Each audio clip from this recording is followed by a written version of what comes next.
Noong 1947, inilatag ng United Nations ang plano na hatiin ang lupain ng Palestine para sa mga Hudyo at Palestinians. Sa proposal na ito, lumalabas na mapupunta sa mga Hudyo ang 55% ng lupain ng Canaan, habang 44% naman ng lupa ang mapupunta sa mga Palestinians. Ngayon mga ka-LE, ang natitirang 1% na lupa sa Palestine na hindi nakuha ng mga Hudyo at Palestino ay ang syudad ng Jerusalem, dahil ang Jerusalem ay mahalaga para sa mga Hudyo, Kristiyano at Muslim na pagdesisyonan ng UN na sila na lamang magkokontrol sa lugar na ito.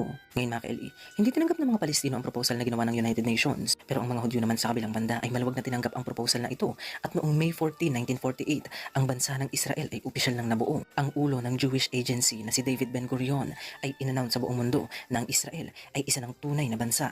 At bilang tanda ng suporta mula sa US, agad na kinilala ni President Harry Truman ang Israel bilang bagong bansa sa Middle East. Ngayon mga ka-LE, sa unang araw pa lang ng pagkakabuo ng Israel, 5 Arab nations na kaagad ang naglunsad ng gera laban sa kanila. Ito ay ang Lebanon, Syria, Iraq, Transjordan at Egypt.